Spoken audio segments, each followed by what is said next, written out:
Vengeful Spirit in Darungan. Written by Senja Drugantara. In Darungan, a small, remote village deep in the heart of Java, Indonesia, a dark shadow loomed over the inhabitants. The village was haunted by the terrifying of Sundel Bolong, a malevolent spirit that took the form of a beautiful woman with long black hair and a long white dress, her back marred by a gaping, bloody hole.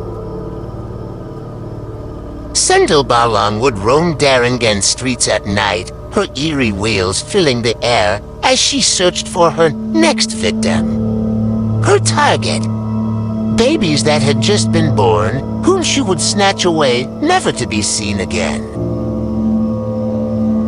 The villagers lived in fear, locking themselves indoors as soon as night fell, praying that Sundel Bolong would not come for them. But no one was safe from her curse, and with each passing night, another family would find themselves mourning the loss of their newborn.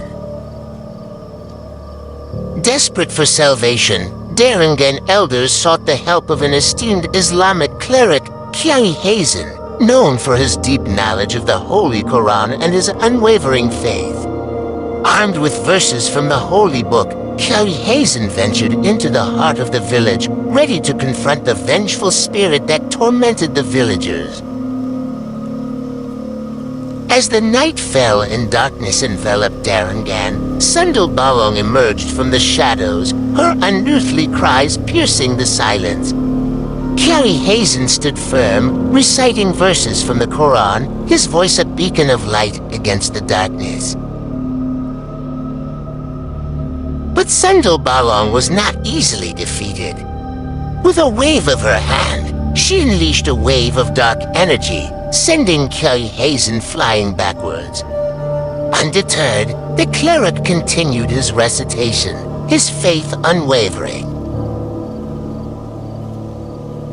A fierce battle ensued, with Sundel Bolong unleashing all her vengeful power against Kiai Hazen.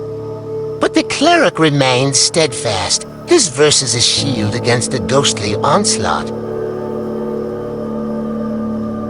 Finally, as the first light of dawn began to break, Sundel Bolong faltered. The power of the Quran was too much for her to bear, and with a final scream, she turned and fled, her form dissipating into the darkness. The villagers rejoiced, believing that the curse had finally been lifted. But as Kiai Hazen made his way back to the village, a chilling realization dawned upon him. The power of Sundel Bolong was not truly vanquished. It had merely been contained, waiting to be unleashed once more upon the unsuspecting village. And so, as the villagers celebrated their victory, Kiai Hazen knew that his battle was far from over. Sundel Bolong may have fled for now, but her vengeful spirit still lurked in the shadows, waiting for the right moment to strike again. Kiai Hazen's thoughts are true. Next week, precisely on Clewen Friday night, the most haunted night in Javanese belief, Sundel Bolong returns to haunt Darungan. The villagers were terrified, remembering the horrors they had endured the last time Sundel Bolong had stalked their streets. They knew they needed help, so they called upon Kiai Hazen, the brave Islamic cleric who had expelled the ghostly apparition before. Kiai Hazen returned to the village, his heart heavy with the knowledge of what lay ahead. He knew that defeating Sundel Bolong would not be easy, but he was determined to rid Darungan of her curse once and for all. Kiai Hazen understands that to destroy Sundel Bolong's curse, he must first know the cause of Sundel Bolong's anger towards the residents of Darungan village. Therefore, accompanied by a village elder and 3 young men, Kiai Hazen entered the forest in the direction where Sundel Bolong appeared every time he wanted to haunt the village. As Kiai Hazen and his companions descended into the depths of the forest, the air grew thick with an oppressive silence. The dense canopy overhead swallowed the sunlight, leaving them in a world of shadows and whispers. They pressed on, guided only by their determination to uncover the truth behind Sundel Bolong's curse. But with each step, the forest seemed to grow darker, as if it were alive and watching their every move. Suddenly, they reached the edge of a yawning ravine, its depths shrouded in a veil of mist. The ground at the precipice was barren, devoid of life, a stark contrast to the lush greenery of the surrounding forest. Ignoring the chill that crawled up their spines, Kelly Hazen urged his companions forward down the treacherous path leading into the depths of the ravine. The village elder's voice quivered with fear, warning of the dangers that lay ahead, but Kelly Hazen was resolute. As they descended, the atmosphere grew heavier, suffocating them with an unspoken dread.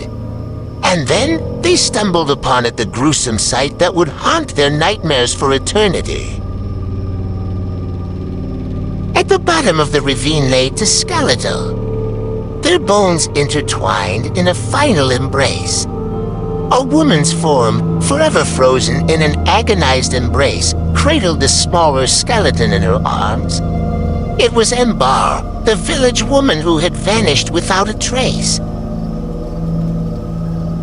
Her husband, Barata, and the villagers launched a frantic search, but Embar remained elusive.